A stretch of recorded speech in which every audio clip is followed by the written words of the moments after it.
We're gonna focus on this one because this needs our full attention. We're not gonna meme around with this one. Okay.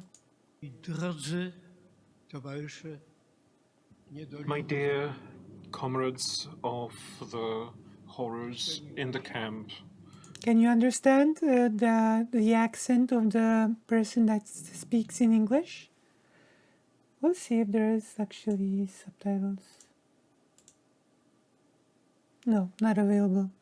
So my first question is if you can understand. Okay, very good. If you don't understand something, write it and I will repeat it, okay? distinguished guests, distinguished visitors to this place, friends. I am I'm gonna pause it. This is the President of Poland. His nickname is the Pen. Do you know why his nickname is the Pen? Because he's basically a far-right stooge and his only job is to say yes to all of the horrible legislation that the far-right government pushes his way. That is why this president's nickname is the Pen. but one of those who are still alive. Few who were here in this place almost until the last moment before the liberation. On the 18th of January, my so-called evacuation started. Evacuation from this camp, from Auschwitz, and after 6.5 days, it ended. It turned out to be the death march for more than every other co-inmates, my fellow inmates. We walked together as a column of 600 people. According to all probability, I will not live to see another jubilee here. This is how it goes. So please forgive me that there will be some emotions in what I'm going to say. Yeah, the people are really old at this point and a lot of them will not make it. So I think it's really important to, because they have a lot of really wise things to say. They have went through really horrible things and they know oppression firsthand. So when they see the signs of things, of history repeating, we really should listen and we really should think, you know? Now, this is what I would like to say, to tell primarily to my daughter, to my granddaughter who is here in this room, and I would like to thank her for that, to my grandson as well. But I'm mostly after those who are the peers of my daughter and my grandchildren, the younger generations, especially the youngest, those who are even younger than they are. When the World War broke out, I was but a teenager. In the First World War, my father was a soldier and he was shot into his lungs, and that kept repeating. That was a drama for our family, and it went on and on. My mother hailed from the Polish, Lithuanian, Belarusian borderland. Armies went forth and back. They pillaged, raped, burned villages, not to leave anything for those who were coming after them. So you could say that I had first-hand experience of war. Nonetheless, even though it was only 20, 25 years apart, those times seemed so distant, like those Polish 19th century uprisings, like the French Revolution. And that was only 20 years away. So when today I meet young people, I perfectly well realize that after 75, if not 80 years, people get somewhat bored. They find war, Shoah, Holocaust somewhat of a boring subject, just like genocide. And I actually understand them. That is why This is where it actually gets to the meat of the subject, you know? When we will understand when he will say things, because we seem to think that since Germany was defeated, that things like this, like the Holocaust or any sort of genocides, some people think of this as some impossible, absurd thing. But let's listen some more, okay? I promise to you, the young, that I'm not telling you about my suffering. I'm not. No, some people just find it, why do we still talk about the thing that happened 75 years ago? I think he means something like this, you know? Telling you about what I experienced, But let's stop. telling you about my suffering.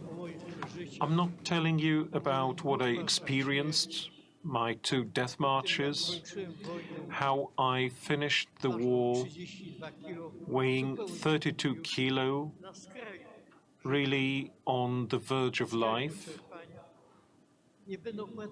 utterly exhausted. I'm not telling the things that were worst, the worst, the tragedy of the farewells, of parting with the near and dear, when after the selection you see and you sense their fate. No, I'm not telling you about that. What I would like to pass to my daughter, to my grandchildren, and to their generations, I would like to tell you something about you yourselves. I see we have among us the President of Austria, Mr. Alexander van der Bellen. Do you remember, Mr. President, when you hosted me and the management of the International Auschwitz Committee? We discussed those days.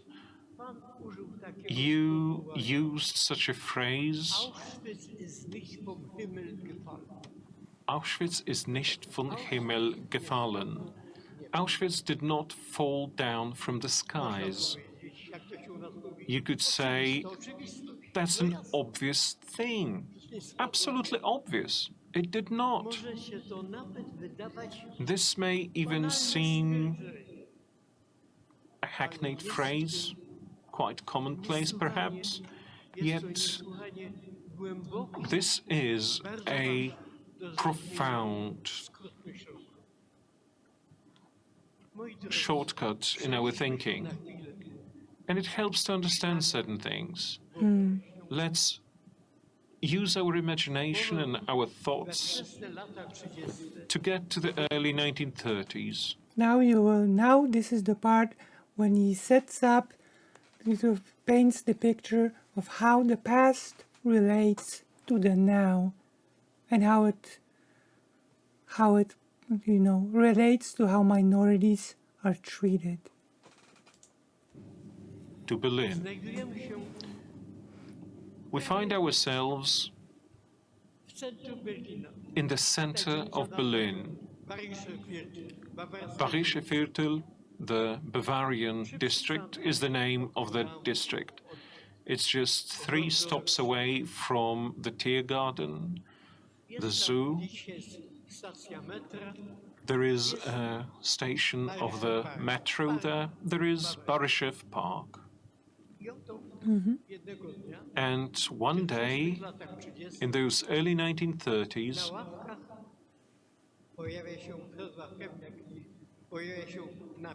you can read an inscription on the benches. Jews must not sit on these benches. You could say, it's unpleasant, it's not fair, it's not right. But after all, there are so many benches around. You can sit somewhere else. Of course you can.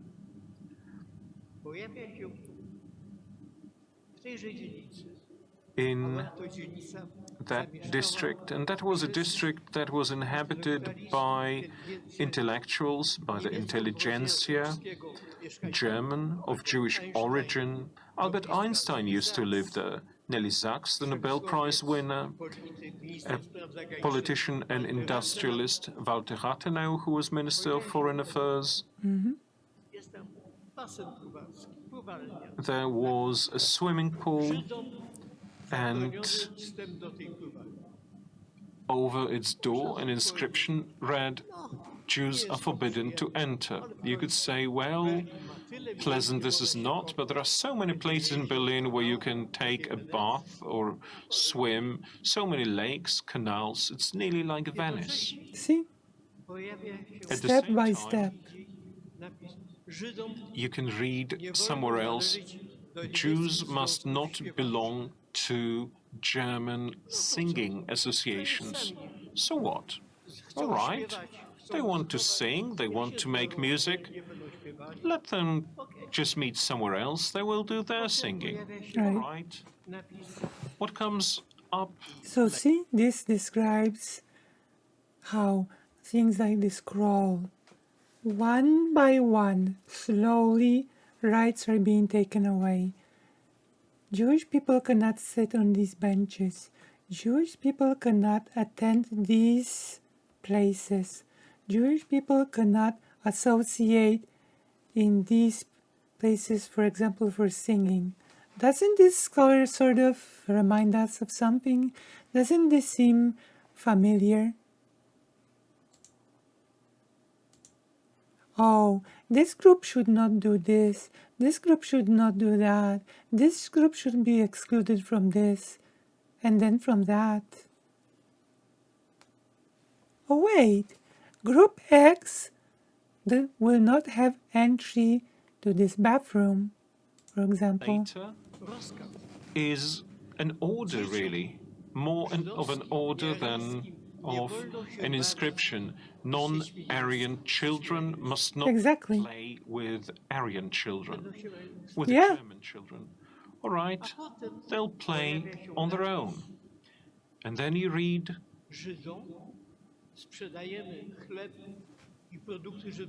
we only sell bread and food to Jews after 5 p.m.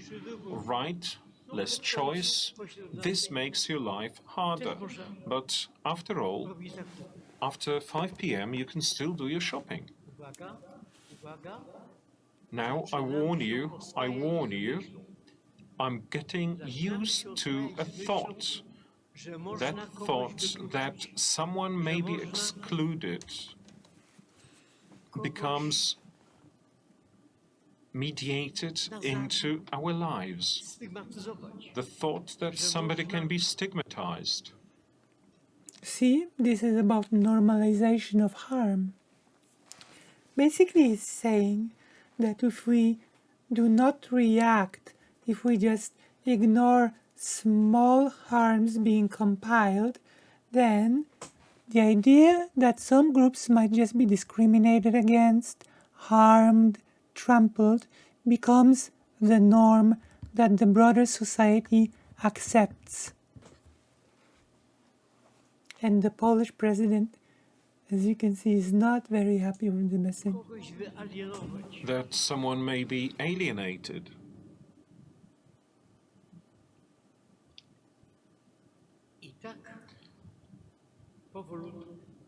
And that's how it is done, step by step, slowly, How do you think it happened during in Nazi Germany, Rose? It was exactly the same rhetoric. Jewish people are invading our spaces. Jewish people are conniving and are destroying our society. Jewish people are part of the group that make us normal, quote unquote, German people suffer. This was the same rhetoric. The exact same rhetoric. That by the nature of existing, Jewish people took away from others. It was exactly the same.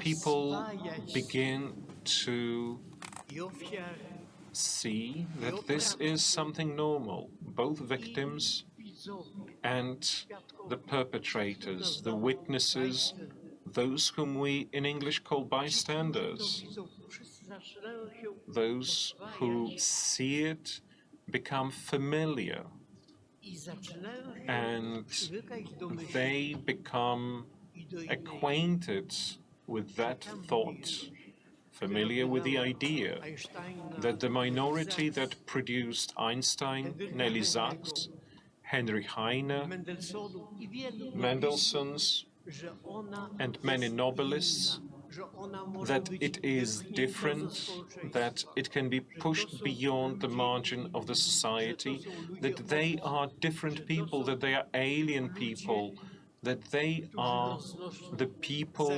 that carry germs, that cause pandemics. And this now is a horror that's dangerous.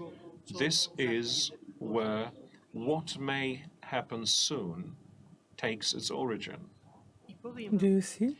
And let me tell you, if you consider that, and if we remember the words of Mr. President, power, power that at that time ran. Do you see his face? Do you see his face during this speech? I would ask you to take notice of the Polish president's face during this very interesting speech. And how he look at his body language. This president, I will remind you now, do you know what his campaign for presidency slogan was? Take a few guesses. I will tell you in a moment, okay? But take a guess. It was, the LGBT are not people, they are an ideology.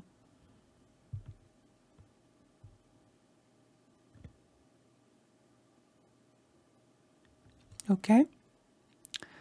So, as you can imagine, the speech that is being said right now is not really to his liking, and hence why he's looking like this. Okay?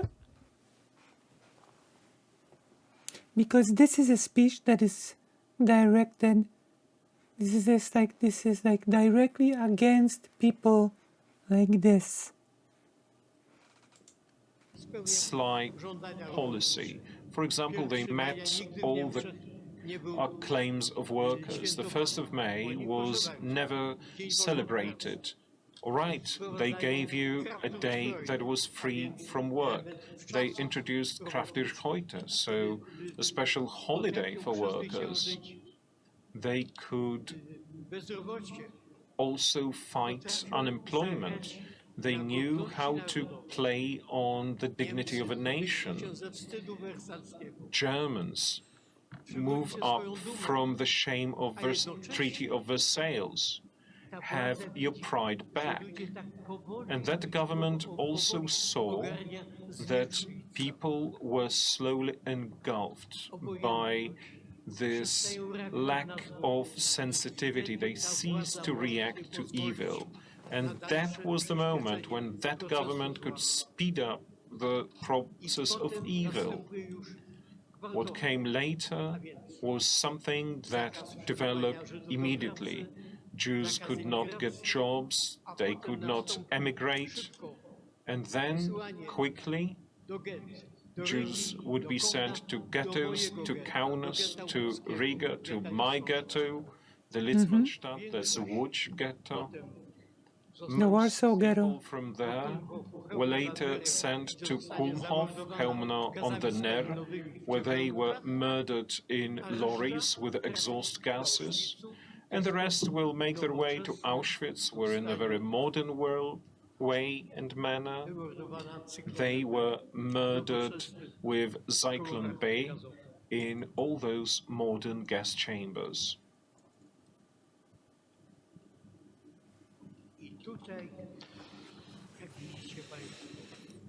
And here you see how the words of the president come true. Auschwitz did not fall suddenly from the skies. It was pittering, pattering in all those tiny steps. It was approaching until what happened here behind me did happen.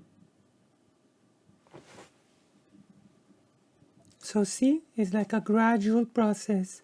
And if people stop reacting to evil things, then it gradually goes further, further, further, and it culminates in a genocide.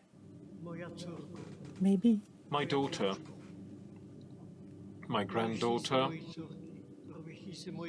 peers of my daughter, peers of my granddaughter,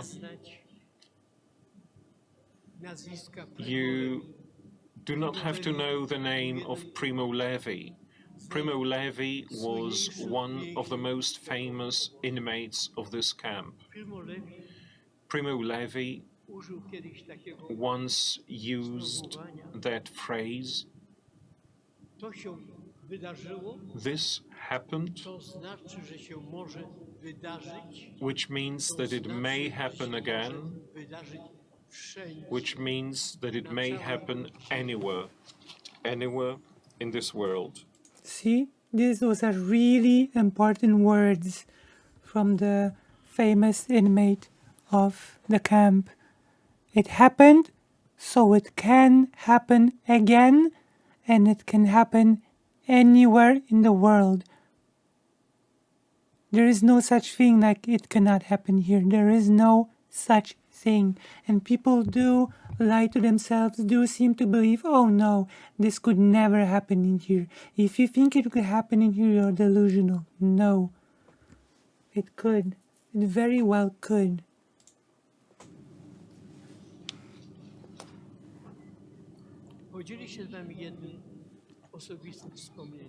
May I share one personal memory with you?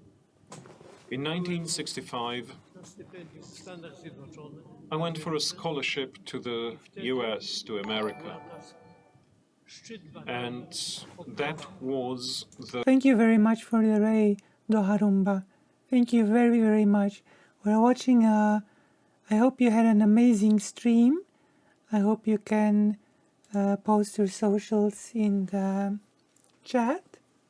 We are watching a very important video about an Auschwitz survivor talking about how Auschwitz did not just happen suddenly, that it can happen anywhere in the world, how genocide creeps on us when minorities are being deprived of rights. Okay? But welcome, Daharumba. Hope you had an amazing stream. We're having a nice time here, and we are watching really, really important things, okay? Okay, let us continue.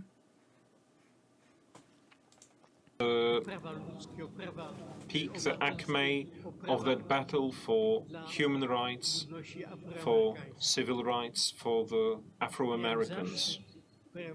It was my honor to participate in a march with Martin Luther King from Selma to Montgomery.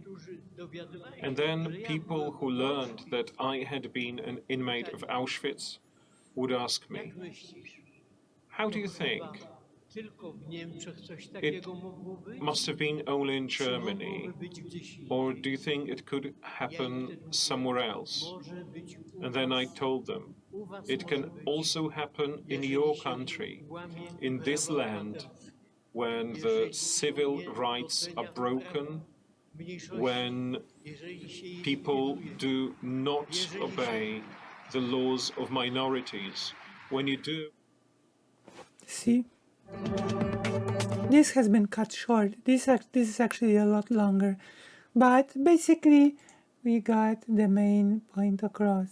Oh well, no, it's longer. So, see, he marched with Martin Luther King, and he was asked like about this happening, and he did say this: when minorities' rights are being trampled on, then this could happen here as well. He's being very clear about it, that we must respect the rights of minorities, or things like Auschwitz could repeat itself.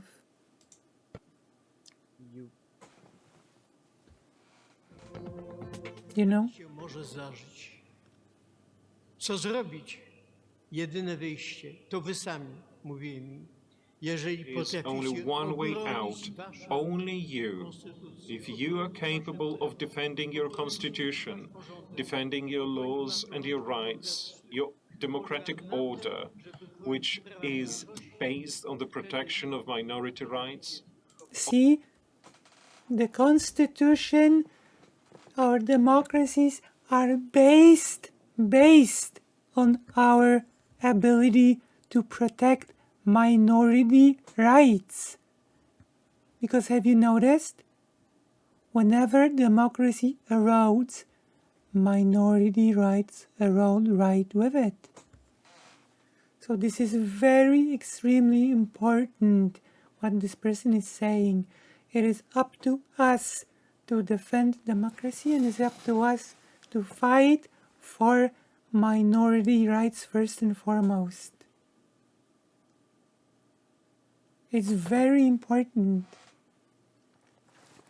Like, we cannot get discouraged by people who ridicule by saying, oh, you're over-exaggerating. Oh, you think minorities are being discriminated against. Oh, you're ridiculous. Only then will you be able to conquer all that evil. Exactly. Only then. My dear, here in Europe, most of us hail from the tradition called Judeo-Christian. Both the believers but also the non-believers assume as their civilizational canon the Ten Commandments.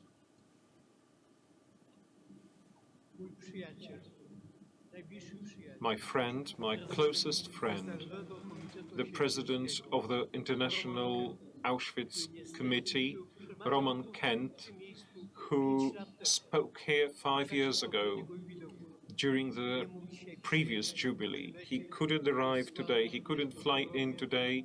He's frail, he's been sick lately. But he invented the 11th commandment. The 11th commandment that is an experience of the Shoah, of the Holocaust, which is the experience of that horrible time of disdain. The 11th commandment. And that 11th is be not indifferent. Thou shalt not be indifferent. Do not be indifferent. And to expand on that, the 11th commandment is, do not be indifferent to the suffering of minorities. Never be indifferent to that.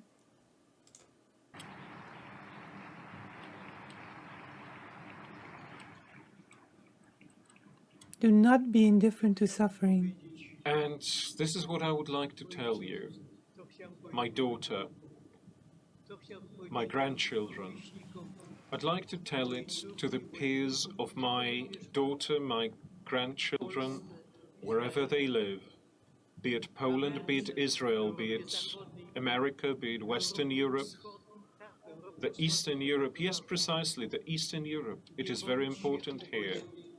Do not be indifferent when you see lies, historical lies. Do not be indifferent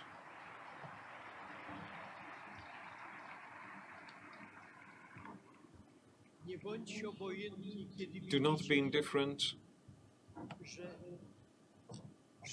when you see that the past is stretched to fit the current political needs. Do not be indifferent when any minority is discriminated, because the essence of democracy is that majority governs, but democracy hinges on the rights of minorities being protected, and they have. See, this is directly when he just says, you know what? Minorities are not being treated well here, and we cannot be indifferent to that because democracies depend on our ability to protect minorities. He basically said it as directly as he could here. To be protected. They need to be protected. Do not be indifferent when any power or government infringes all the social compacts that are there, that are already extant. And keep the commandments. 11, thou shalt not be indifferent.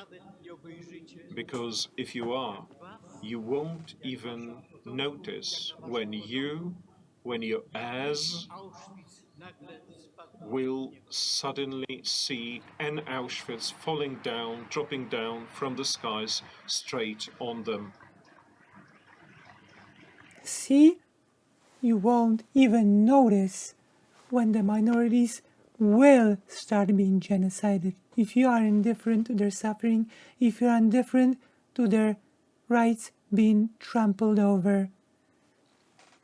This is a survivor of Auschwitz-Birkenau saying directly, minorities being discriminated against will be genocided if we are indifferent to their suffering. And the rights of minorities are what our democracy depends on. We cannot have democracy without respect for the rights of minorities. It's impossible. And people try to speak like, oh, you know, we actually, it's up to discussion. Do they really they need the rights? No, they do. They absolutely do. Okay? And this is why I think this video is really, really important to watch. Because oftentimes, and now, I've been hearing like people like Vosh saying that trans people are like the Jewish people of the Nazi Germany, and people have been saying, oh no, how ridiculous saying that that could be the case, how ridiculous comparing trans people's rights being trampled over to Jewish people being discriminated against in Nazi Germany. How silly. And now we have a Jewish survivor of Auschwitz directly saying, that's right, if we let discrimination against minorities go too far, if we are indifferent, it will happen. Genocide will happen, and it can happen anywhere in the world. We protest because we remember. My There are no subtitles, so I will translate this directly, okay? uczestniczki Powstania Warszawskiego nie zgadzamy się na mowę nienawiści. We, who took part in the Warsaw Uprising, We protest against hate speech. i akty przemocy wobec jakiejkolwiek grupy społecznej. We protest against any act of violence against any group. Protestujemy, bo pamiętamy. Najpierw był różowy We protest because we remember. First, it started with a pink triangle. Homosexual prisoners. trójkąt, potem gwiazda, a So first it started with a pink triangle, mamy. Najpierw był różowy trójkąt, potem gwiazda, a na then it became the star, końcu my. and Powstanie. then we.